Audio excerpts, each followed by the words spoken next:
Новы роман пісьменніка Сашы Філіпенкі «Слон» выйдзе ў красавіку па-беларуску. На беларускую мову перакладзены 3 раманы пісьменніка «Былы сын», «Крымулятар» і «Чырвоны крыж». Цяпер яго новы раман выйдзе адразу на беларускай мове. Тут Ганна Соус і мой суразмоўца, лаўрэат шматлікіх літаратурных прэмій, беларускі пісьменнік Саша Філіпенка, які жыве ў Швейцарыі. Добрый дзень. Добрый дзень.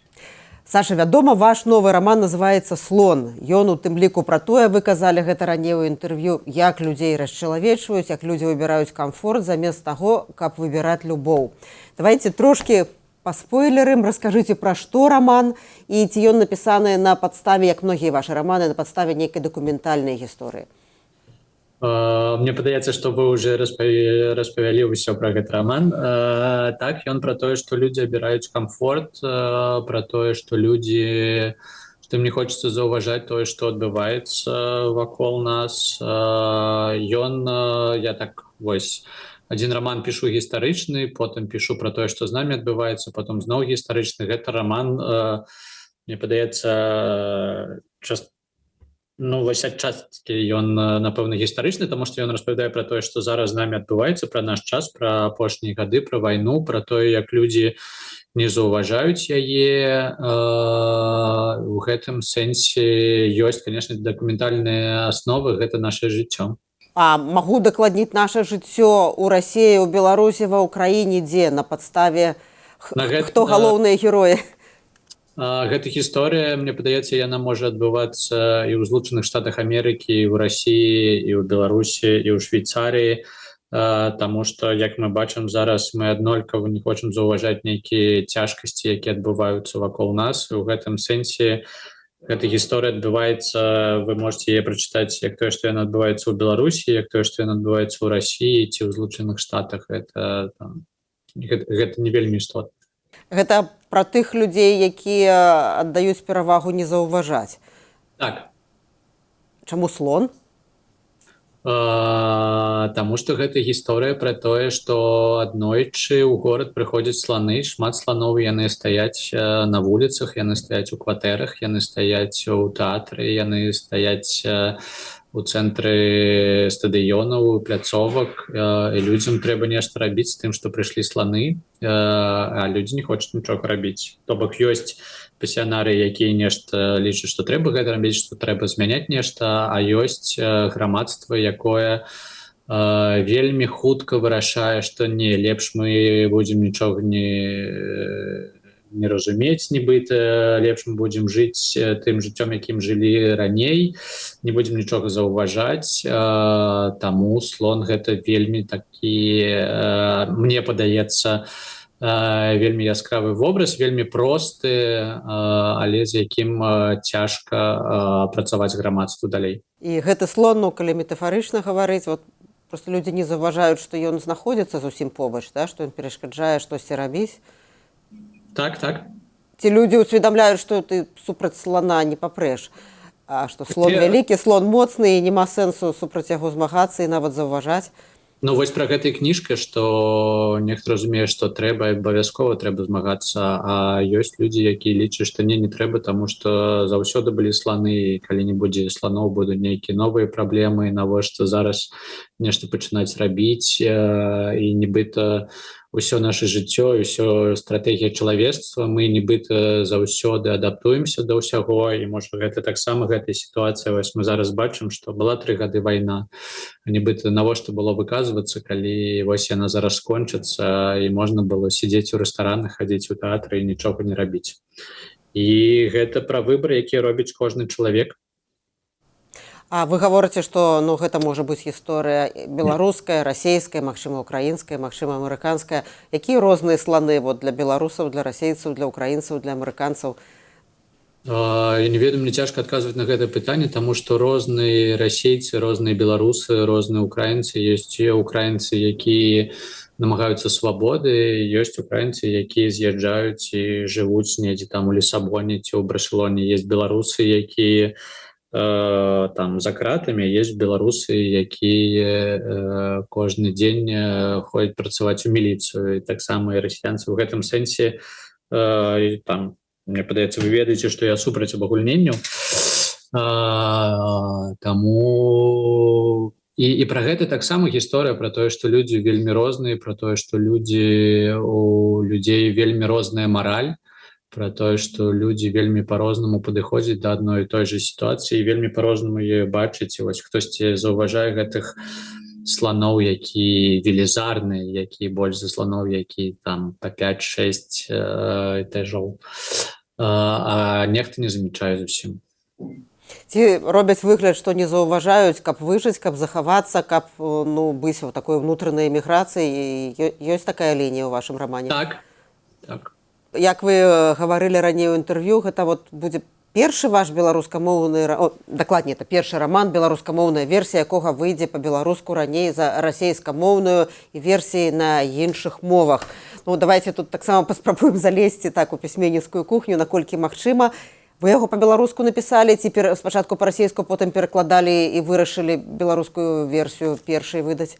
Мы вырашылі выдаваць беларускую версію раней, каб дапамагчы беларускамоўным выдаўцам, але з гэтым ёсць зараз цяжкасці, таму што ў рамане ёсць крыжаванка, і было адразу зразумела, што будзе там велізарная праблема для перакладчыцы нешта зрабіць з гэтай крыжаванкай, таму што там усе словы сходзяцца, усе сэнсы сходзяцца і ў фінале кніжкі.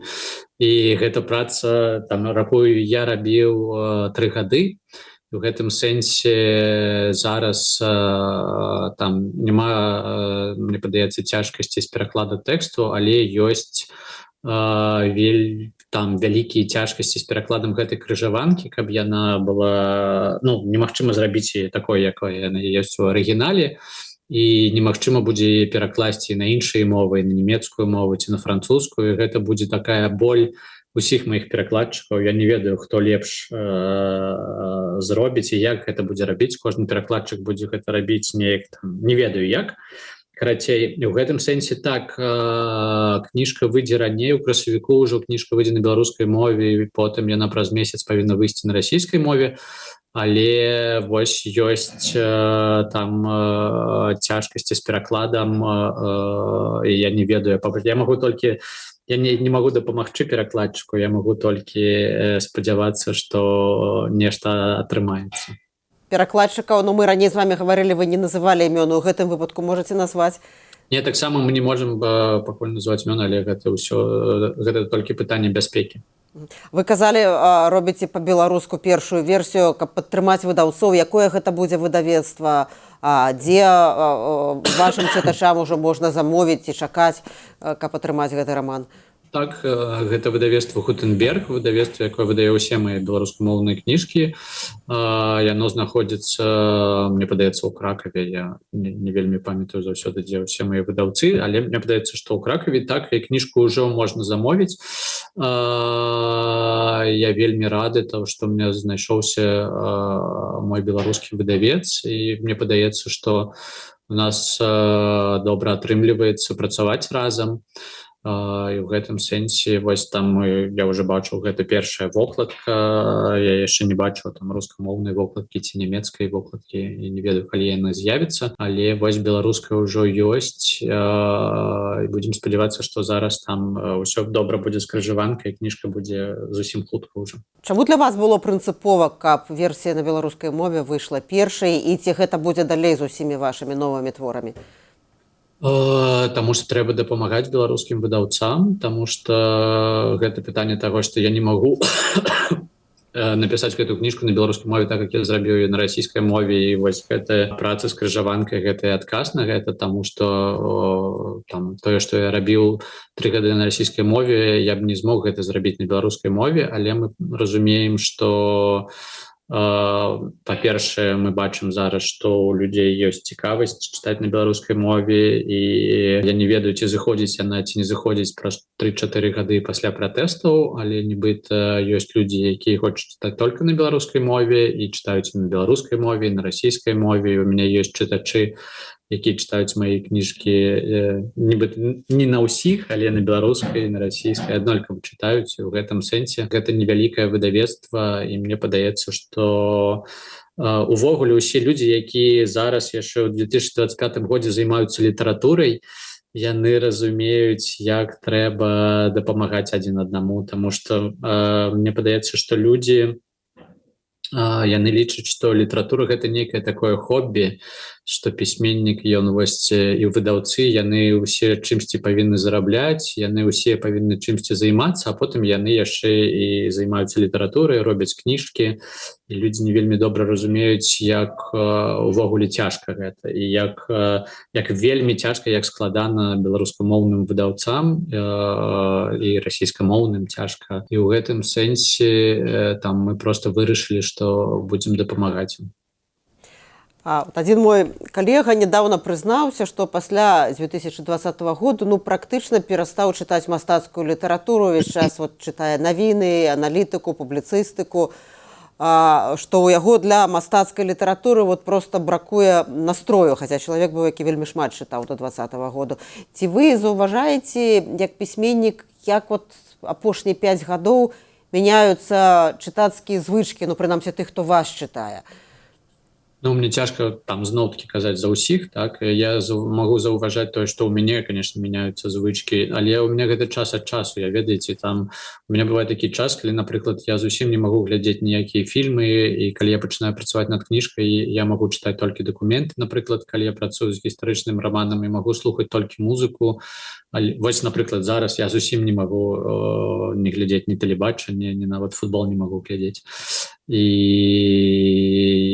Але я чытаю, і у мяне таксама бывае час, калі мне цяжка чытаць мастацкую літаратуру, але зараз нібыта я магу чытаць мастацкую літаратуру і раблю гэта з захапленнем, але гэта не такі, не тое, што я вось у меня ёсць нейкі такі этап, калі я зусім не буду чытаць там мастацкую літаратуру. Я магу, але напэўна пасля нейкіх пауз такіх вялікіх. Зараз я вельмі удзячны, не ведаю сам сабе, што ли удзячны тым, што я магу чытаць. Мне падаецца, што, канешне, у 2020 годзе там мне было і пісаць цяжка, і калі пачалась там, калі адбывалася тое, што адбывалася ў Беларусі, калі потом пачалася вайна, там шмат пытанняў, таксама кожны пісьменнік сам себе задае гэтыя пытанні, але ты нібыта там галоўнае пытанне, навошта там увогуле, ці патрэбна зараз літаратура, ці што можа зрабіць літаратура, на што можа паўплываць літаратура, ці павінна яна на нешта паўплываць. І гэта таксама ўсе пытанні, якія ёсць у новай кніжцы, гэта ўсе пытанні, пра якія я разважаю.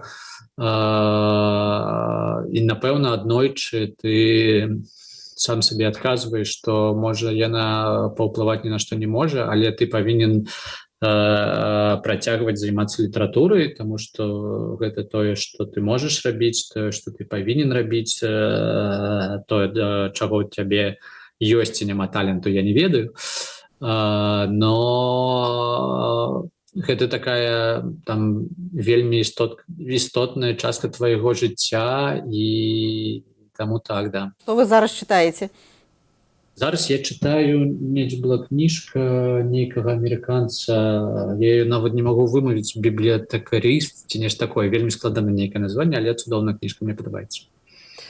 Я была на спектаклі паводле вашай п'есы «Крымулятар» у Празе некалькі тыдняў таму. В зале была поўная, пры канцы публіка стоячы трупу вітала. І такая наватарская пастаноўка, сучаснае гучанне. Якія водгукі вам ідуць як аўтару на это тэатральнае ўвасабленне гісторыі пра першага дырэктара маскоўскага крэматорыя? Бо я так разумею, уже каля году гэтая пастаноўка ездзіць па розных гарадах. Так, водгукі розныя, яна мяняецца, таму што ён такі жывы спектакль, яны нешта там змяняюць у ім. Я бачу яго на Кіпры, і там таксама была вельмі удзячная публіка. Я не ведаю, як гэта было ў Празе, і зараз яны гулялі ў Празе, у Белградзе. У Белградзе я не быў, таму што зараз кажуць, што дрэнная ідэя для некаторых беларусаў, якіх адчынена ўгалоўка ездзіць ў Сербію. Таму я туды ўжо не паехаў.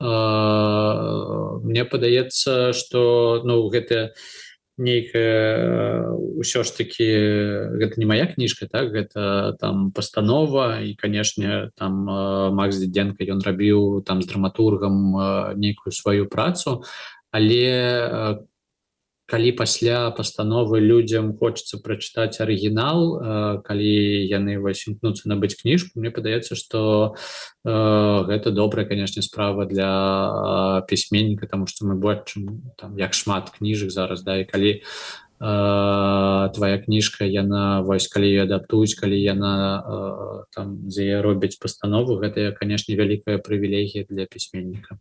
Ну, слона, калі вы пісалі слона, ці так уже думалі на будучыню, што гэта таксама можа быць на сцэне?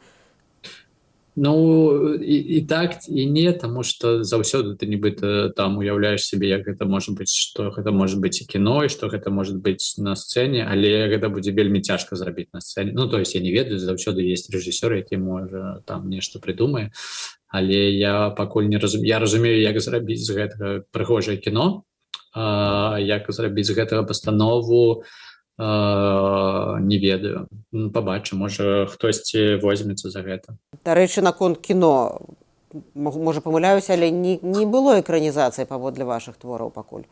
Не было экранізацыі, былі проданы правы, але цяжкасць у тым, што там правы былі проданы ў Расіі, і з маёй фаміліі зараз немагчыма нічога рабіць. Усе прадзюсары кажуць, што мы не можам гэта здымаць, таму што гэта мы не зможам атрымаць гэта там нейкія пракатныя там умовы, і проста усе там вельмі пажаюцца згубіць грошы.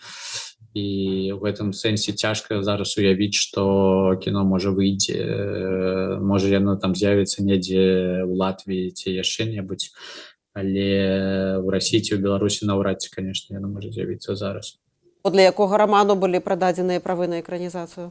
На травлю былі, на цкаванне былі праданы правы, былі перамовы, шмат перамоваў было і пра былога сына, і пра Чырвоны крыж, але ў апошні момант там гэта заўсёды пытанне пра тое, што мы не зможам гэта зрабіць, таму што мы не зможам гэта зрабіць. Ну, ясна, я вам не магу ідэі прапановваць да новага твору, але, напэўна, вот эта тэма, якая апошнім часам так шырока гучыць, калі людзі выходзяць з-за кратаў, Паліна Шарэнда-Панасюк пра гэта расказвала, іх прымушаюць падпісваць дакументы аб супрацы з сілавікамі, са спецслужбамі, і все гэтыя дылемы, якія пазней з'яўляюцца ў чалавека, які выйшаў. Які ваш погляд на гэтую практыку ўладаў, магчымыя дзеянні людзей, якія вымушаныя гэта рабіць, і што яны ў выніку робяць ці не робяць, ці гэта для вас, як для пісьменніка, цікава, ці гэта частка таго, што можа стаць нейкай сюжэтам, нейкай асновай новага твору? Што, па-першае, што гэта жудасна, і што мне падаецца, што мы павінны падтрымліваць людзей, якія выходзяць, і людзей, якія апынуліся ў гэтай сітуацыі. Яны там самае галоўнае, што яны павінны ведаць, што грамадства на іх баку, і што няма ніякага асуджэння, і што калі яны робяць там нешта ці нешта падпісваюць, мы разумеем, пад якім ціскам яны знаходзяцца, і там калі чалавек вырашыў для сябе, што каб апынуцца на свабодзе, ён нешта падпісвае, гэта яго выбар, і мы не можам нічога пра гэтае казаць, і потым мы можам толькі, калі гэтым чалавеку там патрэбна наша падтрымка, мы павінны падтрымаць яго, мы можам з ім паразмаўляць пра гэта, калі ён хоча пра гэта размаўляць. Але кожны чалавек, які апынуўся за кратамі, ён павінен, мне падаецца, ён павінен ведаць, што грамадства яго падтрымлівае, што гэта наша таксама віна ў тым, што ён апынуўся за кратамі, мы не можам нічога зрабіць, каб яго адтуда вызваліць.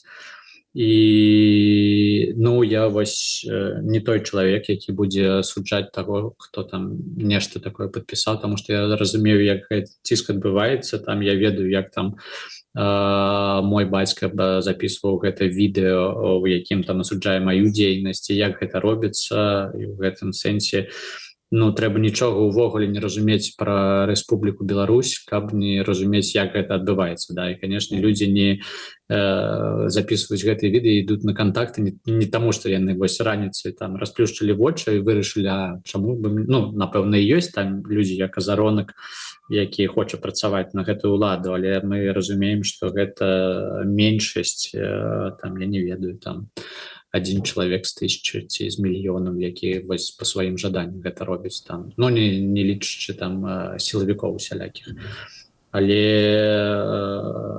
гэта, мне падаецца, нібыта даже не пытанне маралі, гэта пытанне таго, на што здольны чалавек, і пытанне таго, там апынуўся он там у губопіка ці ў КГБ, таму што ў іх там трошки розныя метады работы, метады працы, і яны там ціснуць на людзей трошки по-рознаму, нібыта там вам можа пашчасціць там, не знаю, апынуцца ў лапах добрага паліцейскага ці дрэннага, і ад гэта таксама будзе залежыць там нейкія наступныя крокі вашы. А вы пачалі гаварыць пра крымінальную справу, якая заведзена супраць вас у Беларусі. А што вядома, у якім яна стане? Нічога не вядома, яны нешта там шмат часу марнуюць, мне падаецца, не ведаю. Мы ведаем, што гэта артыкул 130 частка 3, што там вельмі смешна, яна пачынаецца з таго, што па сродкам літаратуры я прызываў да масавых пратэстаў у Беларусі. Нібыта я что-то там вось браўся на сілавікоў, на 3 прафесіянальныя групы сілавікі, яшчэ нешта, і праўласна настроенае грамадзянства ў Беларусі гэта таксама цяпер прафесійная група людзей. І вось мы ведаем так, што гэта 130 частка 3, але калі будзе там суд, я не ведаю, яны ж нічога не кажуць. Справа адчынена, і яна там, напэўна, дзесьці ляжыць і чакае проста свайго часу. А калі паспрабаваць, ну, ясна, сацыялогіі ніякай такой Беларусі цяпер рэальнай немагчыма, але вот паводле вашай метафоры пра слана, калі паглядзець на беларускае грамадства, вы зараз вот сказалі, азаронак і частка гэтых людзей, якая складае невялікі працэнт, ёсць працэнт людзей, якія ну, вот, за кратамі, чыя блізкія за кратамі, якія затаіліся, і ёсць вот гэтыя людзі, якія не заўважаюць слана. А людзі, якія не заўважаюць слана, якім як бы ну ўсё роўна, гэта якая частка вот цяпер у 25-м годзе беларускага грамадства, паводле вашых ацэнак такіх пісьменніцкіх?